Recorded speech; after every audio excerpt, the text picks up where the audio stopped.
فضیلت نظرونو کې هغه چې راځي رمضان دا غي نه مکه د علماء بیانې نه چې رمضان وجراله د دې فضیلت او د پسته باندې ماتي او نه ماتي دا ډېره واضحه ښکاره خبره دا عذر نه ده سبقونه زیات دي شوي دي امتحان لپاره کوم ځای نه وګورو امتحان لپاره دغه ځای نه وګورو دا کوم چې وی دي ګوره کتل د ټول ځای نه پکار ځکه دلته درې امتحان دي یو امتحان نه دی یو د مدرسې امتحان دی او یو د امارت امتحان دی بل د وفاق امتحان دې چې دا څه کسانی درې وړ امتحانونه ورته نو ټول وګوري په د مدرسې امتحان لپاره نو غالب دا دی چې کتاب الطهارت نه دینه خو بسوال نه وي ابو داود شریف غالب ګماندار او مقدمین به سوال نه وي په مسلم شریف کې زما څومره خیال د غالب کتاب الایمان دی غالب دا کتاب الطهارت نن بم سوال نه وي صرف کتاب الایمان دی او کتاب الطهارت د ابو داود شریف دام نشته یاره کتاب الصلات نه لکه یو سوال براغلی وي کتاب الصلات او هغه نه بعد انور کتابونه واړه نو حج دې ورو تر پسې څو نکاح او طلاق دې نو کې دې شي دینم څټه کوي او سوالونه چې دي ان شاء الله آسان بدا کوي چې تاسو ویلي یو دوزر خو یقیني ویل شي دوزر نو کې دې شی یو دې کله ترمذی شریف بخاری شریف کې خط تفسیری تاسو ویلي او کې دې ابو داود کې مونږ اجمالی تاسو ویلي ویلان شان نو دا سوال نشته چې هغه مشهور سوال نه وي نو دا خو ټول قتل دي چې د وفاق کې به دا کیسه نشته هغه مقدمین هم سوال لوي همدارنګه امارت امتحان کې کتاب الطهارت نه پرس کاله په سوال راغلي پرس کاله قابل کار استقبال او استدبار پکې راوړي نو همدارنګه فرضیت د وضو دا سوال پکې راوړي نو دا سوالونه پکې راغلي نو ټول وګوري خدلتا کتاب الطهارت ماثر دین سوال دا پکې نشته او غالب دا د دې شي کتاب الزکات او صلات پکې شته کې دې شي زکات هم پکې نه حج کې دې شي وی طلاق کې دې شي وی او دویم جلد کې نو هم غالب یو سوال خود ما یاد دی یقیني دی چې دویم جلد ابو داود نو یو سوال شته هغه ان شاء الله آسان سوال الحمد لله رب العالمين والصلاه والسلام على اشرف الانبياء والمرسلين وعلى اله واصحابه الطيبين الطاهرين بسم الله الرحمن الرحيم بسم الله الرحمن الرحيم باب حج القبر قال حدثنا محمد بن مسلم ومحمد بن بشار قال حدثنا محمد بن جعفر قال حدثنا شعبة قال سمعت حدثنا انس بن مالك رضي الله تعالى عنه عن النبي صلى الله عليه وسلم وفي رجل فشرب الخمر فجلده بجريده سيدنا قال بعد وقال وقال ابن بكر فلقاته عمر فشعرنا فقال ابو كان يقوم بسماع القرآن وقالوا به قال حدثني يحيى نو دلته دې روایت چې کوم راغلي دي نو چې دلته شراب سره اوس کې دی باندې وسمره حد دا قائمه نو دلته په دې روایت کې راځي چې اخف الحدود دا وقبانی دا قائمه اخف الحدود دغه قران کریم کې منصوص علیها قران کریم کې چې راغلي حد سره راغلي چې هغه کې قطع یت السارق والسارقه تقطعوا ايديهم او دویم حد زنا ده هغه جلد 200 دی او دریم حد قذف دی هغه 80 جلدتن مدینه معلومیږي چې اخف الحدود دا 80 جلدتن او دلته دا معلومه شو چې قاضي مفتی په بعض احکامو کې مشاورت دا کول شي لکه حضرت عمر رضی الله تعالی عنہ نو هغه نو کان عمر استشار الناس خلق سره مشوره وکړه چې دې متعلق څه کول دا وکړ او بل دا معلومه شو چې حضرت عمر رضی الله عنه پیغمبر علیه الصلاۃ والسلام د ابوبکر صدیق رضی الله عنه زمانه کې سرویس دوری حضرت عمر رضی الله عنه چې نو هغه کیا یو خدا معلومه شو چې فعل د صحابي دا غیب په فعل باندې به عمل کې علیکم بسنتی و سنت الخلفاء خلفاء راشدین. او بل په دې باندې اجماع ده چې سړی شراب اسکلو نو حد په باندې لازم دی، لږ اسکی او کډیر شراب اسکی نشه شي او کنيش او که بار بار دا کارو کې بیا په باندې حد دا لازم. نو بعض علما به وایي که بار بار دا معنا بیا اسکل حد بیا اسکل حد دې اسکی حد په قائمه وا. بعض علما وایي سلور دې په حد قائم کا او پنځم ځل بیا د پنځم مذهب په جاری کړه سړی اوجي. او جمهور علما هغه د وجل حکم نه کینه حد په باره دا جاری کوو که څومره وي. اوس د سړی حد دا څومره اهل ظواهر امام شافعی رحمه الله ابو ثور رحمه الله هغه د 40. د امام شافعی رحمه الله دا صورت کړی وي ک بادشاہ حاکم قاضي اتیا او ترسین هم رسول شي او دا سلويخ به حدن شي او سلويخ نه زیات دا تعذيرن شي اتیا دا ورلی شي. خو جمهور علما سلفا و خلفا امام مالک رحمه الله، امام اوزاعی، امام ابو حنیفه رحمه الله، امام ثوری، امام احمد رحمه الله هغه د دې حد اتیا دوری. دلیل په باندې جمهور علما د بارا هغه اجماع د صحابه و دا ځکه پیغمبر علیه الصلاۃ والسلام زمانه کې ابو صدیق رضی الله عنه زمانه کې سلوي دوری وي نو هغه نو ورستا د پیغمبر اسلام زمانه کې تحدید اندازه معلومه نه و. بل روایت کې راځي چې سلوي دوری ابو صدیق رضی الله عنه کې سلوي دوری وي. نو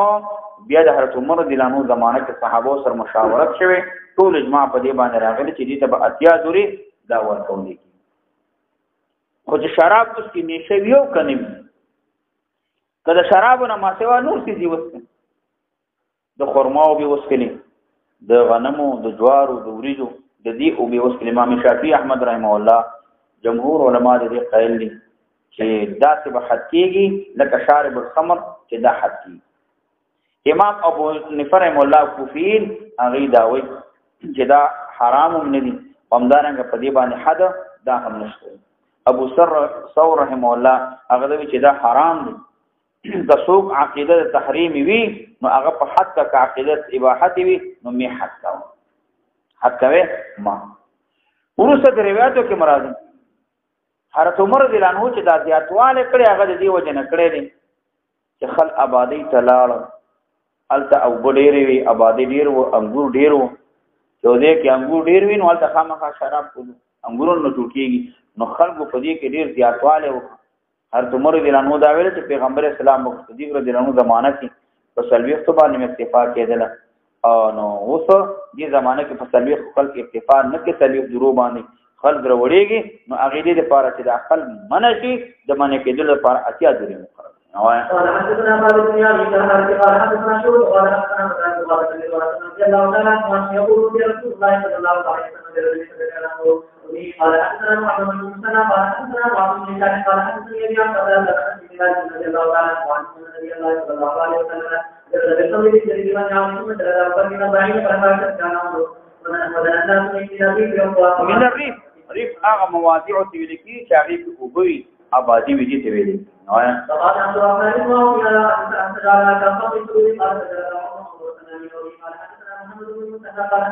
نو معنا دار عمر رضی الله عنه په دور زمانہ کې فتوحات د ابو بکر صدیق رضی الله عنه هر اسباب برابر کړیو.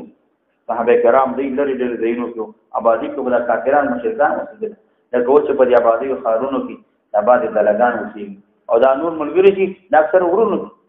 چې فتح وشو نو عراق فتح شو شام فتح شو د علاقه فتح شو نو هغه نو ورسته چې فتوحات وشو نو دی وخت صحابه کرام دې آبادی سره چراغله نو عمر رضی الله عنه ویل دا نه چې خل شراب اوسي اوس وانګور دي وی دي سيزونه دي ځکه دا د حکمت د وجنه د مصلحت لپاره مشوره او چې مشوره وکړه نو هغه نه بعد ځکه دا مشوره وکړه د هغه دا ویلي چې بالکل شراب باتیا دروش خل دي نه منش ځکه دا یو مصلحت د وجنه مصلحت د وجنه لکه په دې امارات په وخت کې مصلحت دا چې کله خاریو ته طالبان اکوشو هغه بندیز ولګول چې په خاریه کې د خدمت مخونی لیدل شي ځکه دې کې یو حکمت او مصلحت هغه ویلې کدا دا طالبان مليان دې خپلولو جبان نه راپوس شي ټول ورته تلاوت کې څو سبق وي تلاوت کوي او هغه چې کوي دې به دا قوت دي کې وایي نو هغه ویل دا څنګه چې دا نور کارونه کې داخل غاښته نشي سم باندې دی ولګو چې وی لګاوت نو په طالبان به ځان ګرځیدل نه ګرځ تمام ورته همدا دي ګرځ هیڅ دې نه قراری و حالات جن سازگار او برابر د موږ یو ملګری ورین ګټیو هغه یو ځل ما ولید داسې کنځلې کوله طالبان داسې کنځلې ملان د پومه چې دا قبل لګي مو دې څه کوم دا طالبان مالي ودی یو څلور میاشتې تیرې کړې ولا کوم چې دخل دي چې دخل دې مخه ونی دې څلور میاشتې دا تعالی راوځي نو دا په یو حکمت مصلحت باندې نو حضرت عمر رضی الله عنه د حکمت او د مصلحت په بنیاد باندې قاریو تراله څنګه خپل په خرابو کې قال حدثنا هشام بن ياسر الاسلامي بن ثوري قال حدثنا ابو بكر بن شيبه قال حدثنا وكيع عن هشام بن قتاده رضي الله تعالى عنه ان النبي صلى الله عليه وسلم كان يقول في قبل الديان والذي يرعين ثم ذكر فاطمه ولا يقول قال حدثنا ابو بكر بن شيبه وابو بكر بن حرب قال حدثنا اسماعيل وهو يقول عن ابن يعقوب بن عبد الله بن داناج عالم سویلې قال أخبرنا يحيى بن خالد قال حدثنا عبد العزيز بن المختار قال حدثنا عبد الله بن ولا ابن عبد بن عامر الزناجي قال حدثنا سعيد بن مسلم بن مدير عبد الله قال شيخ قال رضي الله تعالى عنه وجاء بالولد فصلى ركعتين قال ثم قال لي فشهد علي رجلان احد الله امر الله وشهد يقول الشراب يقول المولد الوتيو عثمان رضی الله عنه تقیا حتی اسکلی نه ولټي کول نه امام مالک رحم الله ناغي دا وای چې چا ولټي د شرابو پر حد باندې قائم د موږ مذهب دا چې حد باندې شي قائمول او مجردي ولټو کول باندې دغه چې ولټي کړی دي او چې د شراب اسکلی څنګه اسکلی کیږي چې نه پویو اسکلی کیږي چې ګمان کړي سرکې په سره اړولي و چې هغه شراب شوی ځکه حد او تندر حدود بالشبهات شبهه پکې راځي حد قائمول نه ګور احناف هغه چې مسله کوي ګور هغه دې دقت نظر کې باریک نظر کوي هغه تر چې ارجع دین رسیږي نه نو چې هغه په باندې نه پیږي نو تاسو احناف باندې اعتراض نو د یقیني خبره ده و سرکا دام شراب غوندې ښکاری فروي ما سړي ویل دا سرکا در هغه هو دا شراب یا ناپوهو د دې په حرمت باندې سکري یا په یندنې نه تیار و څنګه وسړی وچت شو د ګلاس تراغ په سره ول دا شراب نو په دې باندې حد شته حد باندې څه د تندر حدود شمار دي وای فقال علي مفسر فقال علي سفيان مفسر فقال رسول الله حرام صلى الله عليه وسلم فقال علي فقال عبد الله جاء مفسر فجر علي يا الله حتى بلغ فقال وقال النبي صلى الله عليه وسلم باين وبشر باين وعمر ثلاثه وقال رسول الله عليه وسلم علي مفسر استغفار قال باين مفسر حديث نو دې کی اشاره دي صدا چې موږ عثمان دلان هو هغه ته علم موجود چې دا ولید شراب کړي ځکه فیصله په خپل علم مانو او قاضي په خپل علم فیصله کولای نشي هغه ته شاهدان وي هغه ته اسناد وي هغه ته گواهان حضرت عثمان دلان هو چې وکړه د هغه مذهب دو چې قاضي په خپل علم باندې په حدود کې فیصله کولای شي کني په حدود کې قاضي په خپل علم باندې فیصله نشي کولای دا څنګه چې کولای چې حاکم قاضي جج روان دي او یو سړی راغی او بل سړی اوښته او دا راونی چې ول کته مرګ کړی دی راځي تاسو تاسو سوچ دوه غوار به تر شي نه جالي شي من په خپل باندې دا و په چې دوه غوان پیش یا یو سړی شراب اوس کړ یما ولې لري پتا باندې حد قائموم نشه قائمول څه په غوان یا اقرار مثال دا کړی نه او دلته بیا حضرت علي عثمان رضی الله عنه هغه حسن رضی الله عنه نو هغه په دی باندې غوسه وجد علی غوسه شو په دی باندې هغه دا ویلي چې څوک دا اسباب وسایل سهوله ځان ته تیار کړی حق قائمول خدا سختی کار دی نو سختی دی مغه برداشت حضرت عثمان رضی الله عنه هغه ته اشاره کړی و معنا نه چې تاسو حکومت تاسو بچی تاسو دا مقصد عثمان رضی الله عنه اقارب بچ دی په باندې چې نو دا حق چې نو هغه قائم اوه قال حدثني محمد بن الحارث بن قال حدثنا يزيد بن زهير قال حدثنا مجاهد بن وعلى بن ابي حسين عن غير سعيد بن ابي رضي الله تعالى عنه قال كما كنت ولا قال حدث ويقول لي وقال فاجر من يومين الى قال قال يا نبي ما ولد يا رسول الله صلى الله عليه وسلم وبه قال حدثنا محمد بن مسلم قال حدثنا محمد بن قال حدثنا الوقاني قال حدثنا سفيان بن عيسى الدوراء قال يسمع كتابه وبه قال حدثنا احمد بن عيسى قال حدثنا ابن قال حدثنا ابو جهل بن قال بين نحن عند سليمان بن يسار في جامع وقال في جابر حدث قال عن سليمان قال حدثني عبد الرحمن بن جابر عن ابي بكر رضي الله تعالى عنه انه سمع رسول الله صلى الله عليه وسلم يقول من حدود الله نو تعذير دی روایت نه معلومیږي چې لفظ دوری دي نو تجاوز تدی باندې زیادت د لفظ نه جایز نه دي. امام احمد رحمه الله اشعری مالکی داغی دا مسلک دی چې لفظ نه تجاوز دانه کی او جمهور علما سلفا و خلفا من بعدهم هغه دا و چې زیادت دا جایز دی. زیادت څومره جایز دی؟ امام یوسف رحمه الله، امام محمد ابو ثور، امام طحاوی رحمه الله او امام مالک رحمه الله غداوی چې دا حکم حواله شوی قاضي ته چې هغه څومره مناسب دا غني دا مناسب غني نو دومره قائمه ولې شي، لیکن چې کوم شریعت دی نو هغه ته بنر شریعت دی هغه ته برسینا نو چې څومره قائمه ولې شي دا قائمه. امام ابو حنیفه رحمه الله چې سلويخ ته برسینا ځکه هغه ادنا حد چې کوم دی په حق د غلام کې هغه سلويخ نو سلويخونه کم یو کم سلويخ پورې دا کولای شي. ابن ابي ليلى هغه چې دنو 500 امام مالک امام یوسف رحمه الله د 15 یاوي نو دی پورې ته قائم ول شي ځکه هغه چې شرعي حد او حق د اصل کې نو هغه اتیا راغلی چې حد قذف هغه اتیا دوری دي دا وایي حد شرب الخمر د اتیا دوری دي نو د دینه کم او 15 یا پورې دا وایي شي. نو امام ابو حنیفه رحمه الله ګوره به احتیاط کوي هغه وی حد معتبر کا کدا اصلیو کو د غلام تلویح دوری دي د دینه یو دانه کم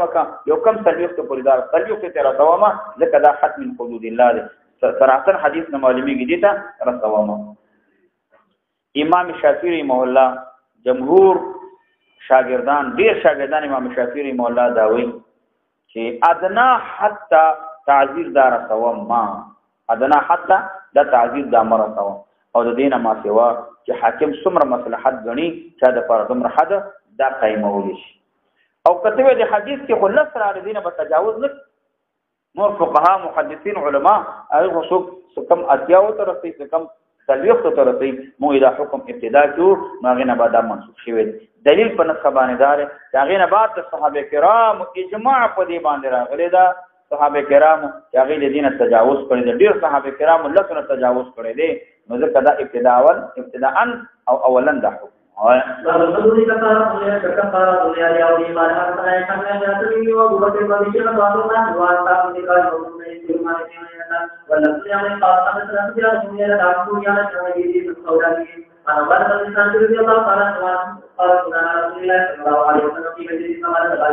على ألا تشركوا بالله شيئا ولا تنسوا ولا تسرقوا ولا تنسوا الذي حرم الله إلا بحق الله عليكم فإجوال ما يمنع على شيء من ذلك وركب به فهو كفارة له ومن أصاب شيء من ذلك فسأل الله عليه فأمره إلى الله عز وجل إن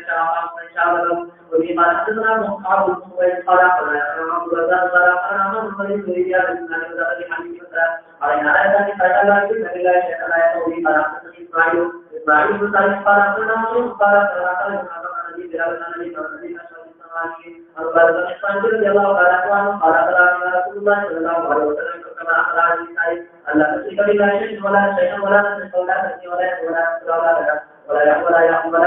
ولا يغضب بعضنا بعضا او سحر باندې کې بعض من کو بعض باندې دا ځکه چې ځکه اکثر سحر جادو چکی داخلي او یا معنا دا لا يعذو بعضنا تو بهتان باندې کې بعض زمن کو بعض باندې یا چغل خوري باندې کې بعض زمن کو بعض باندې نو دا حدیث دلته ذکر شوی دا عام دی لیکن دا مخصوص وجه دا دلته مراد نه ما سوا د شرک نه مراد ذکر شرک د دې مغفرت دا کېږي نه اومدارنګا نو شرک نو د دې معافي دا نشته شرک معافي دا نشته د دې حدیث نه دا معلومه شو چې یو سړی که مرتکب د ګناه کبیره شي خو دې سړي باندې به دا فیصله نه کوي چې دا به جهنم ته داخلي دلته معتزله او خوارج باندې صراحتا دار ځکه معتزله وایي خوارج سړی په معاصي باندې کافر کېږي اسلام نه خارجيږي معتزله وایي کافر کېږي نه خو بیا مخالف النار او بل دا معلومه شو دی حدیث نه یو سړی یو ګناه کوي حد کې باندې قایم شي نو دې حد د وجه نه ګناه ته نه ساقط شي وایا فمن وفاني مخرج ولا قال من ذلك محمد توحيد عليه روحي عليه وكفر وصلى الله عليه وسلم الى الله ان شاء الله وإن شاء الله الذي قال حدثنا وجه قال حدثنا عليه قال حدثنا محمد بن قال قال عليه ويزيد بن ابي نبينا عن ابي سعيد قال أن قال سبحان رضي الله تعالى عنه أنه قال إن الصلاة الذين لا يعلمون رسول الله صلى الله عليه وسلم وقال لا يعلم ولا أن لا نشرك بالله ولا نسرق ولا نستقيم على الله عبادته ولا نستحي ولا نعصي قلبه إن فعلنا ذلك فيستحق فينا لذلك شيء قال الله فصار ذلك إلى الله تعالى وقال إن كنتم قال قال الله إلى الله عز وجل رب جميع الأسماء والمعبد والسيد الجبال وفي قال حدثنا يا أبو يحيى ومحمد قال قال وحدثنا وزيد بن سعيد قال حدثنا ليس عن شارع السيد بن سعيد وابن سلمة قال أبي هريرة رضي الله تعالى عنه رسول الله صلى الله عليه وسلم قال أعلم علما جباد عجما دې ته ویل کېږي چې هغه بلیمه سارو ته ویل کېږي ځکه دې خبرې کولې نشي نو معنا دار د دې اطلاق کې دا بلیمه شپه یا ورځ نو مالک وسره نه وي او په خپل یو شی مطلب کې هلاک کې نو دا حد دې کې سنشتل او کدی سره سایت یا سایت یا راکبي نو به په باندې تاوا داشتل امدارنګ عجما دا دوبار امدارنګ بیر دا دوبار معدن دا دوبار یو سړی دی هغه معدن په خپل ملکیت یا مرز مکوا نو هغه کې کانې کنبدله یو سړی دی نو هغه راغ شپې تیار ده په دې کې وګورځي مرش ندی باندې تاوان نشته تړي او یا یو سړی دی نو اجرت باندې اجران مزدوران یو او معدن کې کار کول کله معدن کې باندې راولې دې مرشو په دې کې زمان او تاوان دانش او بیرم جو بار یو سړی په خپل ملکیت کې کوی وکني یو سړی په کې ولېږي نو دې باندې زمان تاوان دانش او کچې ته کوی د پاره اجارهدار خلک یونی ول چې ماته کوی واګي کوی په باندې را پریوته سړی باندې زمان تاوان دانش او که سړی کوی د عام مسلمانانو په لار کې وکنه بدل او دا ځکه چې خلک تلل راتلل خپل ملکیت نو پردي ملکیت کې سړی په کې هلاکو دي باندې زمان تاوان ست پاکه وو وایا والله الله تعالی جل جلاله قال حدثنا يحيى وابو بكر بن شيبه وزهير بن حرب وعبد الله ابن حسان بن مالك قال حدثنا محمد بن رافع قال حدثنا ابو يزيد قال حدثنا إلى ما يقول يا رسول الله قال حدثنا بن علي وقال حدثنا ابراهيم والله حدثنا قال قال عثمان بن شارع سيد وعبيد الله بن عبد الله علي رضي الله عنه عن رسول الله صلى الله عليه وسلم وفي قال حدثنا محمد بن رمح بن قال اخبرنا علي بن ايوب بن موسى عن حدث بن علاء وقال لي صلى الله عليه وسلم عن ابي هريره رضي الله عنه عن رسول الله صلى الله عليه وسلم قال البير ده قال الله وفي قال حدثنا عبد الرحمن بن سلام قال حدثنا ربيعه بن حسين قال حدثنا عبيد الله بن مالك قال حدثنا ابي قال حدثنا ابي قال حدثنا شيخ بشر قال حدثنا محمد بن جابر قال حدثنا شعبة كلاوة عن محمد بن زياد بن ابي وائل رضي الله عنه عن النبي صلى الله عليه وسلم في كتاب الاحاديث فابي يعلم المداري وفي قال حدثني البخاري وعثمان بن سعيد قال حدثنا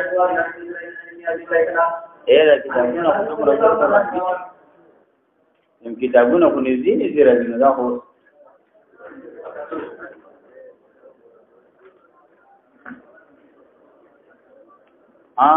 ګوره یو بس توقو کې شرطین شرط دار چې سبب د خیر کتاب الجهاد او سیر ترته ان شاء الله صحیح ده جواب یې پاتونه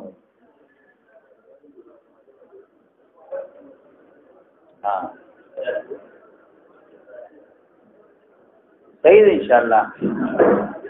طالبان و چې صحیح ته منډور مونږ ټول ته منډور کو خدا دې ورځي ودی شي هو ها دا بلګل کوی صحیح مدینه الحمد لله رب العالمين والصلاه والسلام على رسول الله وعلى اله واصحابه الطيبين الطاهرين على المتصلات بنقول معاف خادم ایمان کامل طالبان الله فاضلان عالمان دي خدمتګاران دا څومره امتحانونه روان دي الله کو په کامیاب الله تعالی دنیا او د آخرت امتحانونه کامیاب الله تبارک وتعالى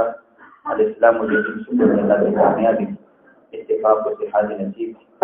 الله تبارک وتعالى څومره سیران مسلمانانو د غیر اخلاص او اسباب برابر الله دې موږ ټول خاطر ایمان کامل الله دې طالبان فاضلان عالمان دین خدمتګاران وو الله تعالی درس تدریس توفیق ورکړي درس تدریس اسباب ورته برابر الله تعالی زموږ حافظو قوت پیدا کړي الله زموږ څومره عملونه دي الله ټول کې اخلاص پیدا کړي زموږ ټول اعمال لري او سبحان الله وساتي الله تبارک وتعالى دا څومره اسلامي ملکونه کاټوانو قبضه کې الله دې آزاد دي حاجان دې ملګری الله دې او رسول الله دې سنابود مسلمانان ته دې نجات نصیب څومره اسلامي ملکونه کاټوانو قبضه نه آزاد الله تعالی دې تصرف نه وساتي الله تبارک وتعالى دا څومره مسلمانان پریشانو کې تکلیفونه کې مشکلات کې دې ټول مشکلات حل د ملګری د هغه حواجی ضرورت الله دې غیبونه پوره څومره ملګری دوستان دي الله دې ټول حاجتونه د غیبونه پوره رزق حلال سره الله مخلوق ته نصیب الله څومره ضرورت وي الله ضرورت ته په خپل قدرت کامله سره پوره الله مخلوق د محتاجین او سات وصلی الله تبارک وتعالى